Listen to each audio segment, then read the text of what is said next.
All right, thank you for those songs this evening. We're going to be going to Ephesians chapter number 1. I heard someone suggesting that I should preach on staying awake in church. To hear it. So, hopefully everybody got a little bit of rest today. I don't know. So maybe you'll be engaged. We're going to continue our study on study of Bible doctrine. We have begun talking about the doctrine of God, which is a lot of different aspects to it, and I'm trying to navigate this study without getting off into the weeds, which can be easily done. So hopefully we will stay on track here. But this is message number 7, entitled God Wills. And so we're going to start talking about God's will, and in an effort to, again, try to stay out of the weeds, we'll probably take a few messages to do it. But we are going to start here with Ephesians chapter 1 and verse number 11. In whom also we have obtained an inheritance, being predestinated according to the purpose of him who worketh all things after the counsel of his own will. So we began in Genesis 1 to consider the doctrine of God as he has revealed himself in the Bible. And from the beginning of the Bible, we learn that God has incomparable and incomprehensible power. He created everything in the universe, bringing time and space and matter into existence out of nothing. We learn that God is eternal in his existence and being. He was before the creation came into being, before all things, and by him all things consist. One of the ways that his eternality is referred to in the Bible is in a place like Psalm 90 and verse 2. Before the mountains were brought forth, or ever thou hadst formed the earth and the world, even from everlasting to everlasting, thou art God. Obviously, this is difficult for us to comprehend, talking about eternality and infinity and all that sort of thing. Very high concepts, but nevertheless revealed in the Bible to be the case. God is also, we learned there, self-existent, and so he is independent from his creation. He is entirely separate from his creation.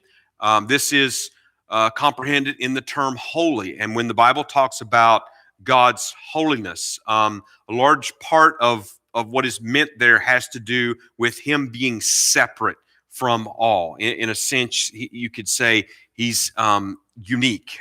He is separate from all. Also, we learned that God is not just a creator, but God is a good creator. He pronounced the finished work of creation as very good. Now, this standard of good that God is referring to, obviously is no standard outside of himself, but it is a standard of good that is a reflection of his own perfections. And so it indicates that God had a purposeful and a good design for the creation that he made, and that he judged the work that he had accomplished according to the design that he had prior to the foundation of the world, and he called it very good, very functional, very suitable, very answerable to the design that he had from the beginning. We also learned that God's care and God's goodness of purpose continues as we continue in Genesis. It doesn't apply only to the creation, but in fact continues on in the history of the world.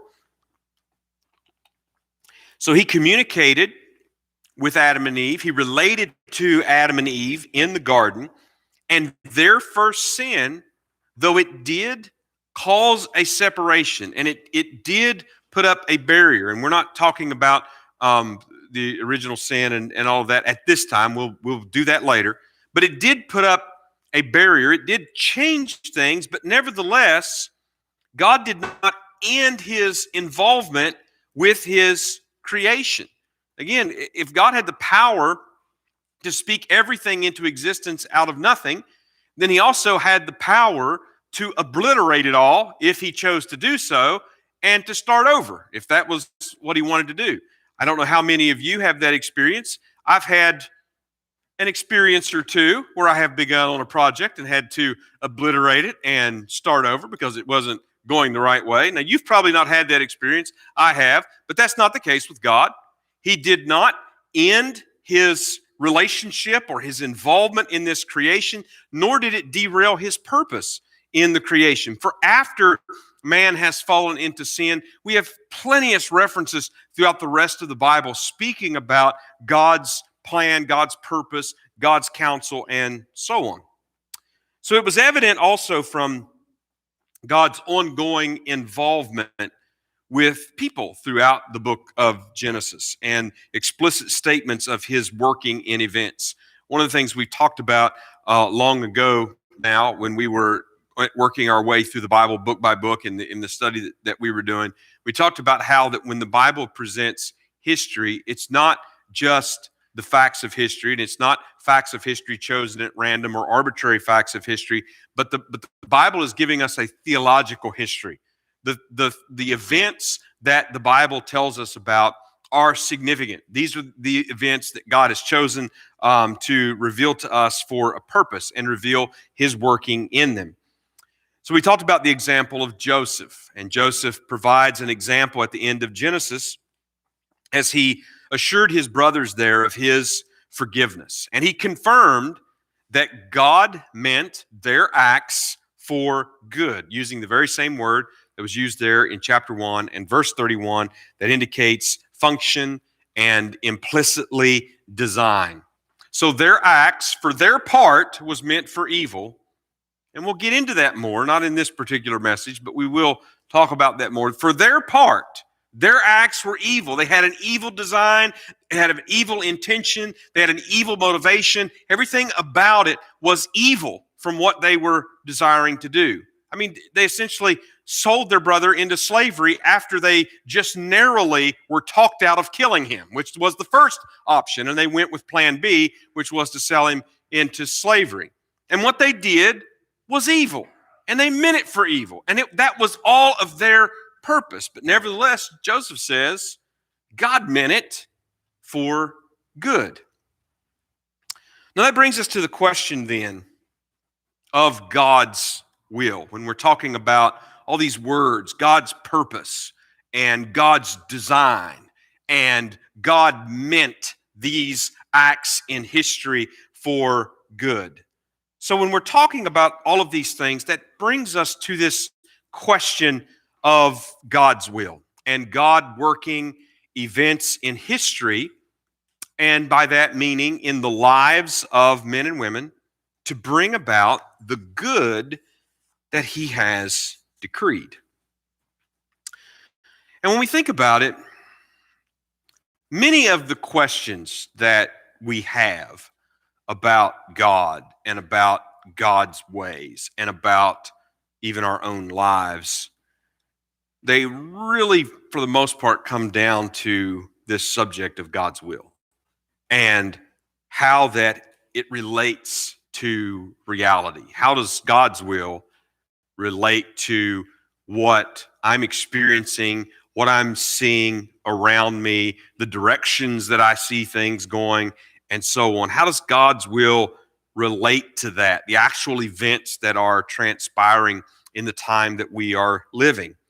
And that would include then the seemingly free choices of human beings. How does God's will relate to all of these things? And so a lot of the questions we have about God and about our lives and about history and prophecy and all these kind of things really come down to this question of God's will.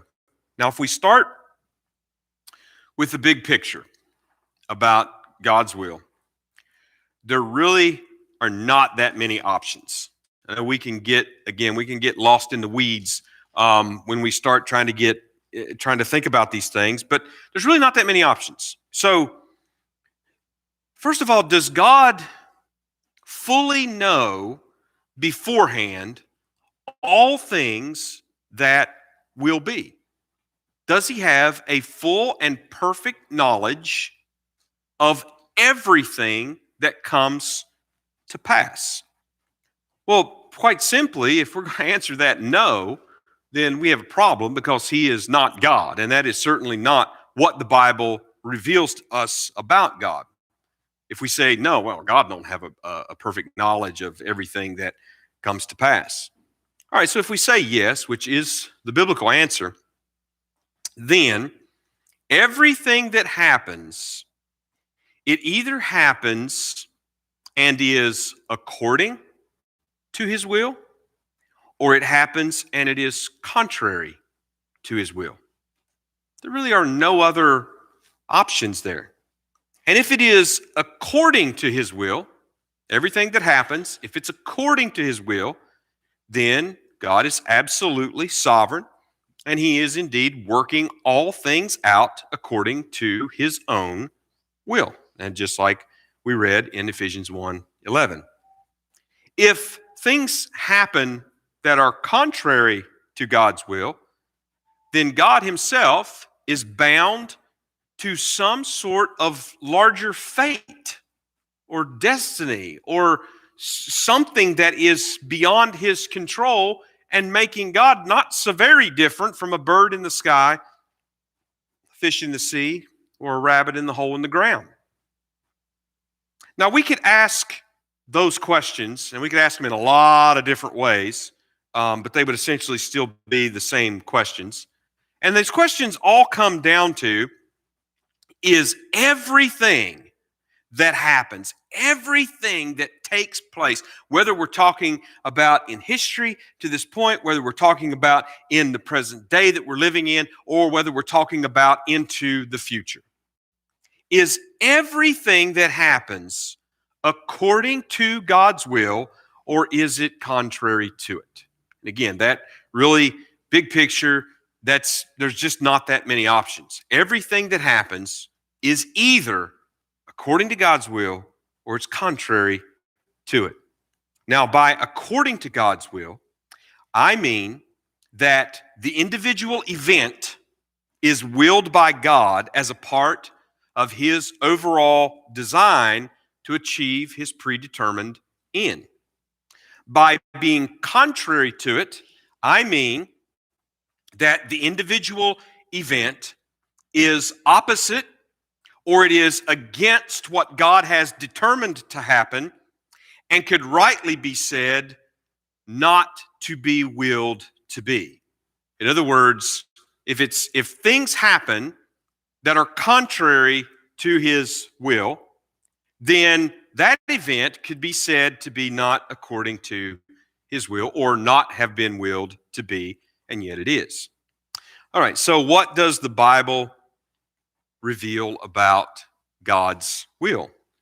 Well, Paul makes two statements about God's will here in verse number 11, Ephesians 1, in whom also we have obtained an inheritance, being predestinated according to the purpose of him who worketh all things after the counsel of his own will.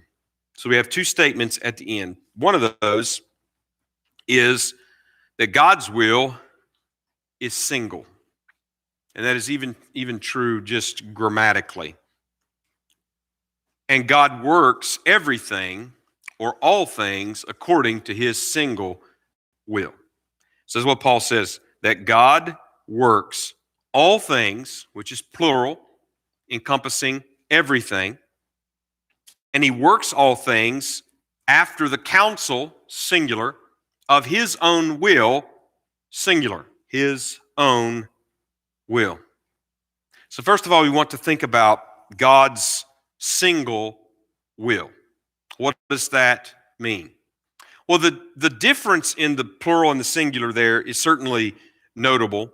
All things, again, that God is working, referring to everything, referring to the plural, while the counsel and will are singular. Now, in verses 5 and 11 here in Ephesians 1, Paul mentioned predestination, and that means to predetermine. And he parallels predestination with God's choosing of sinners in Christ before the foundation of the world in verse number 4. So in other words, as you read the passage in context, all of those things are the same. They're referring to the same event.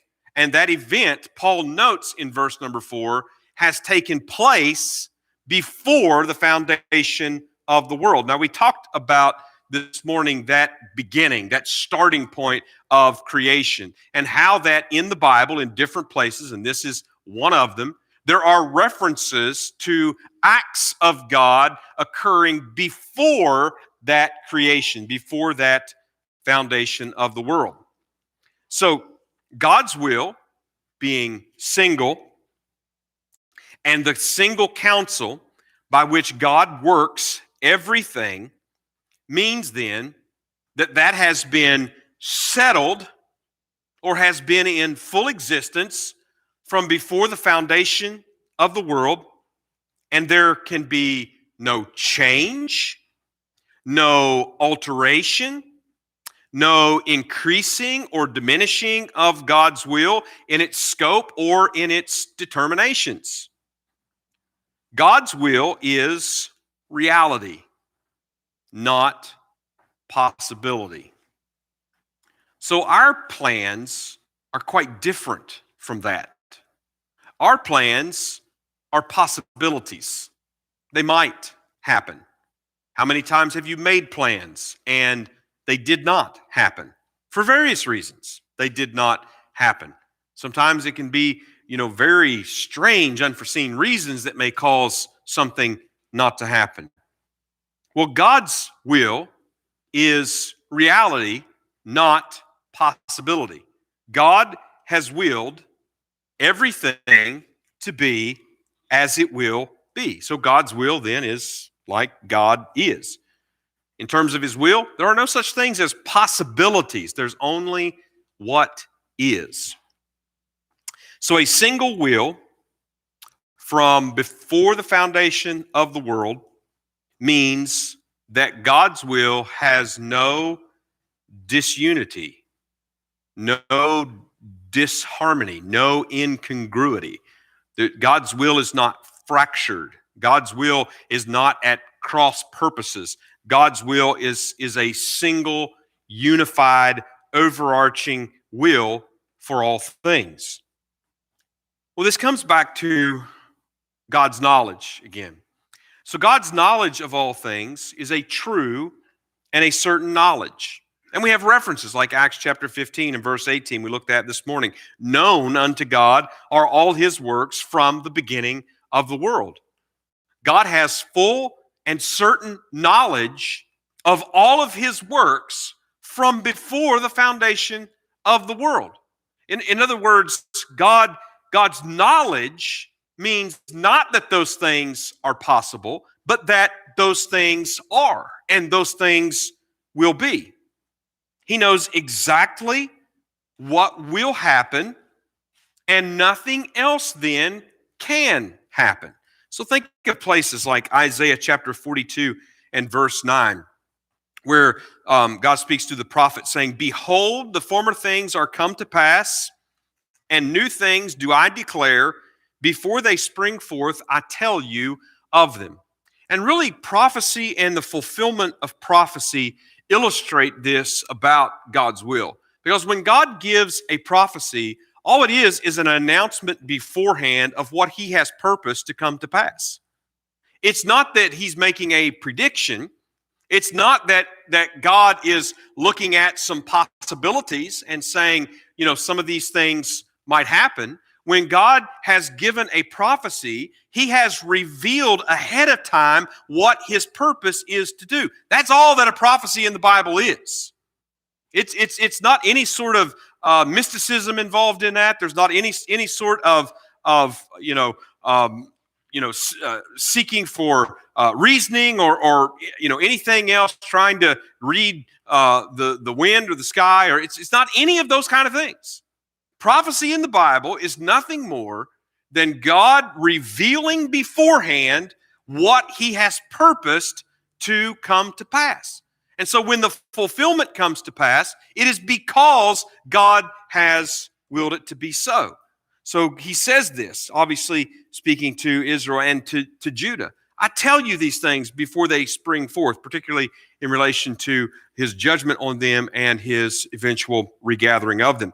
Isaiah chapter 46 and verse number 10, declaring the end from the beginning and from the ancient times the things that are not yet done, saying, my counsel, again singular, shall stand, and I will do all of my pleasure. So again, when God tells of something new, it's not something that he has just learned. It's not something that he has just figured out. It's not something that he has just discerned. When he tells something new, something that before that it happens, before that it occurs and people know of it, again, he's simply announcing beforehand what he has already determined to do. And again, we know that's from before the foundation of the world.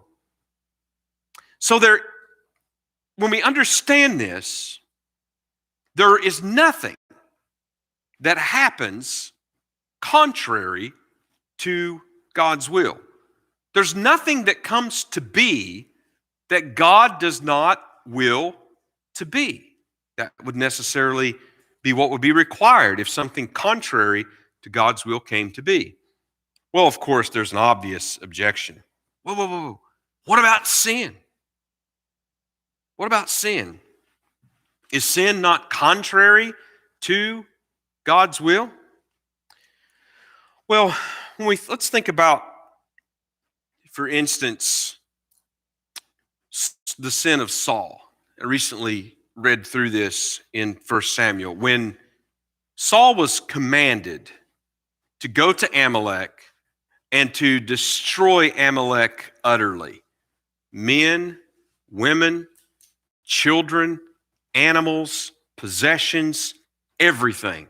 It was to destroy everything. Now, Saul didn't do that. Saul led the people of Israel against Amalek. They did win a great victory. They spared the king, Agag. They kept some of the best of the flocks and herds under the guise of giving an offering to God with them in thanks. They, kept some of the goods and what have you. And of course, when Samuel came and rebuked Saul over it, he said, "Does God have greater delight in sacrifice than he does in obedience?" So, was Saul acting contrary to God's will? Now, it's easy to jump in there and say, well, yeah, absolutely. God had told him to go and to destroy Amalek, and he didn't. And because of it, he was punished, and the kingdom was taken from him. So Saul's sin was certainly contrary to God's command, but it was not contrary to God's will. And how do we know that to be the case? Because through Saul's sin, God's will was actually established. Saul was of what tribe? He was a Benjamite. He was not the one who was prophesied to have the kingdom and to have the throne that was going to be established over Israel forever. No, that belonged to the tribe of Judah, not to the tribe of Benjamin. So through Saul's sin, Samuel even said to him, God has given it to another. God has taken the kingdom from you, and he has given it to another. God's choice of David, we are told time and time again, was after God's own heart. Saul was a king that was after the people's heart. He was their choice for a king. He was what they were looking for, what they wanted in a king, but David was God's choice for that place, for that seat, and for that authority. So it was through Saul's sin that God accomplished his purpose of establishing David and his house on the throne, and hence from that, the Messiah, Jesus Christ. Okay, so let's put this another way. God permitted or suffered Saul's sin to accomplish his greater purpose. So when we're talking about sin, sin is obviously contrary to God's nature. God's holy and righteous and good. And as James says, in him is no darkness at all. Sin is contrary to God's nature. Sin is contrary to God's command. We're told in the Bible that every transgression, every disobedience, it is a violation of God's command.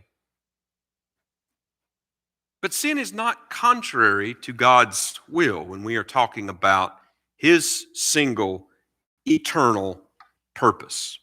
Now, sin on man's part, he contrives it for evil. He purposes it for evil.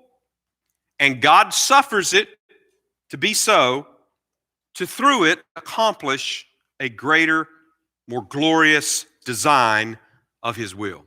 Psalm 76:10, surely the wrath of man shall praise thee, the remainder of wrath shalt thou restrain. Think about how that God restrained Abimelech in the case of Abraham and Sarah. It says very explicitly in the account, God did not permit him to sin with Sarah. He did not permit it to happen. Genesis 50:20 that we looked at this morning with the story of Joseph. And here's Joseph's words again. But as for you, ye thought evil against me, but God meant it unto good, to bring to pass as it is this day to save much people alive. And that word for meant is actually a word that literally means to plait or to weave, like the weaving of a rug or the weaving of a basket, where you take the different strands and you cross them and you weave them together. That's literally what the word means. It's used in a more figurative sense, like it is there in Genesis 50, to speak of plotting or contriving. But still, it speaks of intention. God meant these events, and he's talking about the sins of Joseph's brothers against him. God meant those events for good. He permitted Joseph's brothers to sin, but he did restrain them from killing him, which is what they initially wanted to do. And he precisely permitted this to accomplish his will. Joseph said, Am I in the place of God to judge you for your actions? You thought evil, but I'll leave that to him. For God's part, he meant all of these events that led to that very day, the preservation of Jacob and Israel as a nation through the means of Joseph being in Egypt. And it involved a lot of sin and a lot of hardship for Joseph to be there. But yet Joseph recognized that that was God's will. So when we think about God's will, it necessarily includes sin.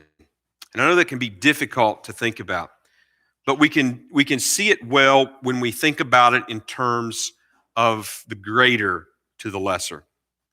So the greatest sin of man is the slaying of the Son of God. There is no greater sin that man has or will commit. And the Bible tells us many times that God willed the death of Jesus Christ from eternity or from before the foundation of the world. We read 1 Peter 1:20 this morning, who verily was foreordained before the foundation of the world, but was manifest in these last times for you. A lamb to be slain was foreordained, was beforehand appointed to this before the world was created. God willed the death of Jesus Christ, which came about through the means of the greatest sin man has ever committed. But not just his death in general. In other words, what the Bible reveals to us about God's will is that he is much more involved than that. It's not just that God willed for Jesus to die, and so he just sort of left that to happen. He just left things to sort of take their course, and for that to happen. No, the Bible tells us very plainly that Jesus came into the world at the appointed time. He came into the world at the time that God had appointed for him. As he came to that hour, he said very plainly, for this purpose did I come to this hour. For this purpose did I come into the world. That is of his crucifixion. So it wasn't just his death in general, but it was the specifics of his death that were willed by God. So Luke chapter 22, verse 22, Jesus says, and truly the Son of Man goeth as it was determined. And here he's talking about the betrayal of Judas Iscariot, which you'll recall was prophesied well beforehand. But woe unto that man by whom he is betrayed. A little later, Luke 22:37. For I say unto you that this that is written must yet be accomplished in me, and he was reckoned among the transgressors. For the things concerning me have an end. All of those events that unfolded. Again, it was not random. It wasn't arbitrary. It wasn't just bad luck, so to speak, wrong place, wrong time sort of thing. No, those events were moving toward a predetermined end, which is the crucifixion of Jesus Christ. Of course, that's not the end of God's will because he resurrected him and so on. So God willed, and we can say suffered or permitted if you're more comfortable with that, but he willed this sin against his Son to accomplish his greater redemptive purpose in the history of the world.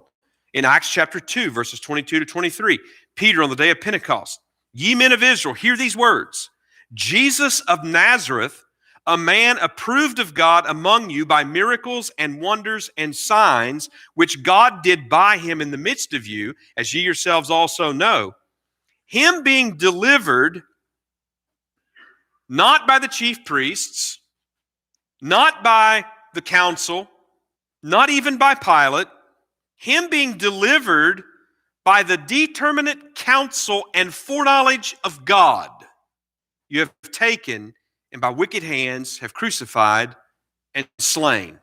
In other words, he's charging them with the murder of Jesus Christ, of which they were thoroughly guilty.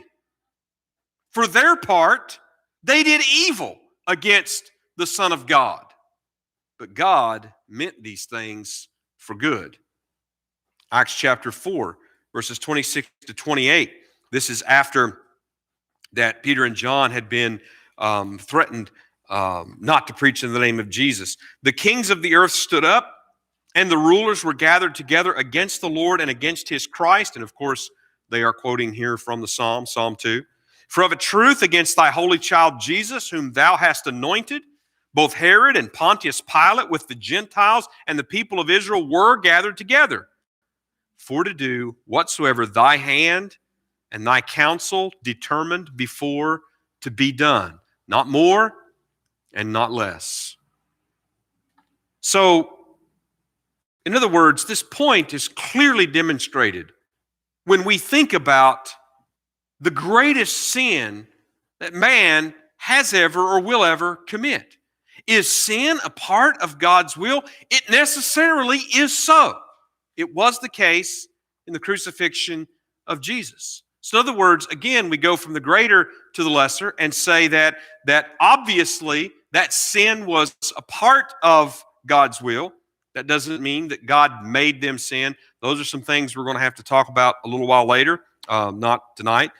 But with this point demonstrated, we can see that this obviously extends to other sins, which the Bible is plain about as well. So now that brings us to another problem. Does God then have two wills? We started out by observing that Paul refers to God's will as a single will, and that it's the counsel by which God does everything that he does. So is there another will? Because certainly sin is not according to the will of God.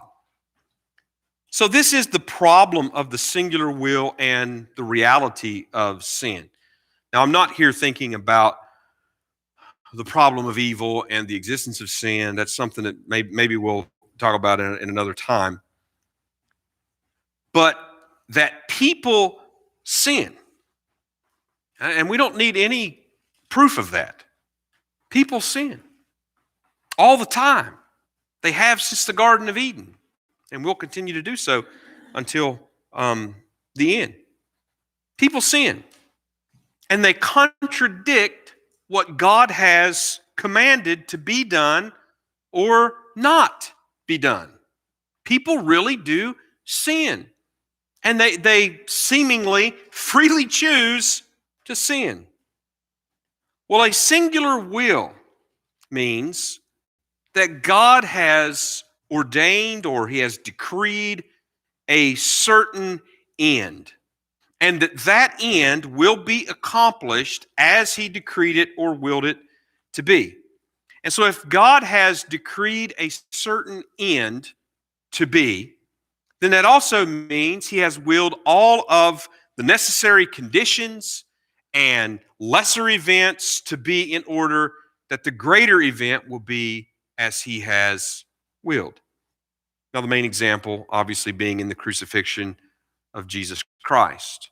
God willed all of these things to be. And as you go through the Gospels, and as we recently going through Mark, we were talking about this escalating tension and escalating opposition and escalating hatred toward Jesus Christ, and how that it ultimately culminates in his death. But from very early on, they began plotting his death and trying to kill him. But they weren't able to do it. Not until the time appointed were they able to do it. So God willed that end. He willed the means of that end. So we do have what seems to be inconsistency at the least, if not contradiction. And people have tried to describe this with different terms. And so some of those terms would be by talking about the secret and the revealed will of God. Sometimes people will try to talk about God's will of command and God's will of decree as being different things. There's some other terms that I've heard. Honestly, I don't think any of them are probably entirely satisfactory in trying to grasp this. And a lot of times they tend to lead to a lot of disputes about words that gets us way off track.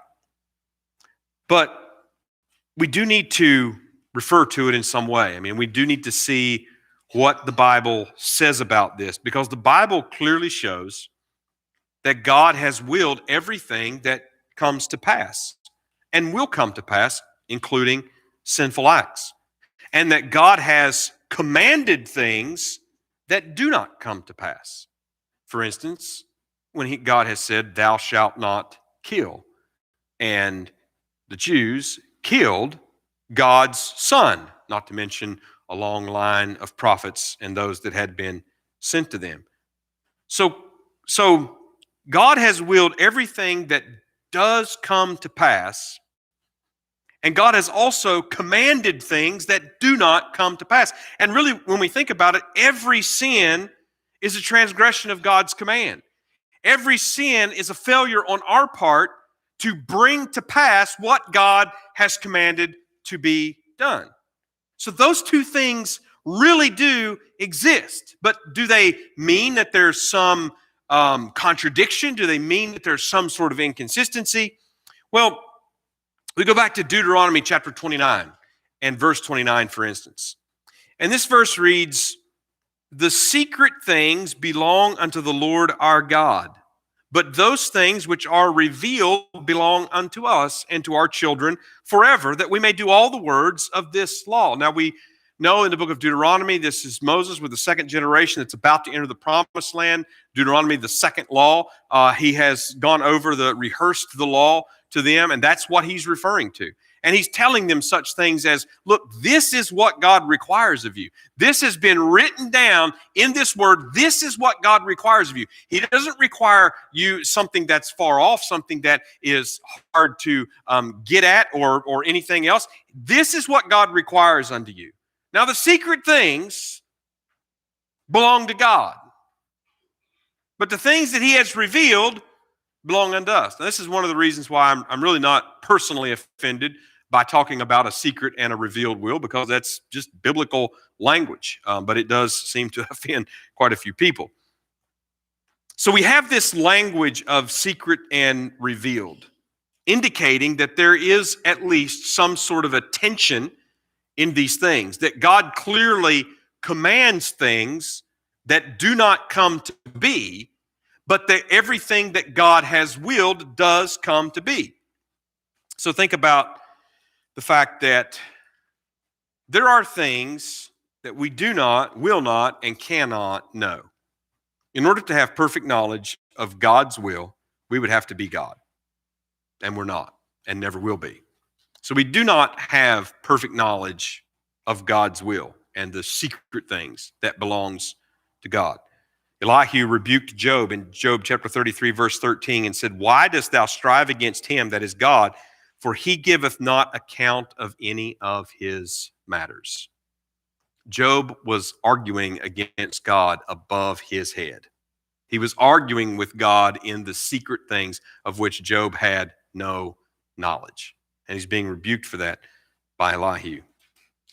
So clearly, our responsibility is to obey the word that he has given us, not try to pry into the secret things, not try to figure out what God is doing so we can kind of go that way. And I hear people using that kind of language. No, our responsibility is to do what God has set down in his word for us to do. This is what God has revealed for us.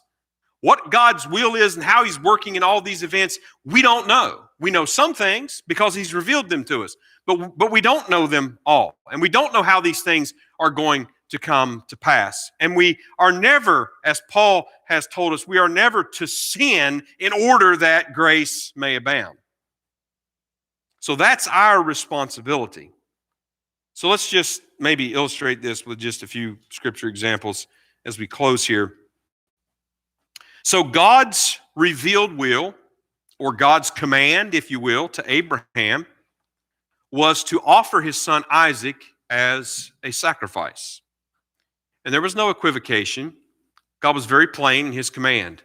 And Abraham was being faithful in his obedience to that command. He takes the boy, he takes the wood, he takes the fire, and they're going up the mountain, leaves the servants at the base of the mountain. You know, everything that transpires there. So God's revealed will, if you want to take it that way, was for Abraham to take Isaac up to the top of this mountain and to offer him as a sacrifice to God. That's what God commanded Abraham to do. Abraham was on the way to do that. However, his secret will, that he had not revealed beforehand, was that Isaac would not be sacrificed, but indeed that a substitute would be put into his place. God's revealed will or command to Israel was to offer animal sacrifices for atonement. That's what he commanded them to do in the law of Moses. Yet, his secret will was to offer his only begotten son once for all as the only atonement for his people. The writer of Hebrews acknowledged that the blood of bulls and goats did not take away sin. God's revealed will or command for Saul to utterly destroy Amalek, but yet again, his secret will that hadn't been revealed to that point was through Saul's sin to remove him and to establish David on the throne, and through David to establish the son of David to the throne. So there's a lot more to say about God's will as we continue on in this study. But thinking about God's single will, it should humble us and it should help us. We don't We don't know everything. And oftentimes, we don't know what we most painfully want to know.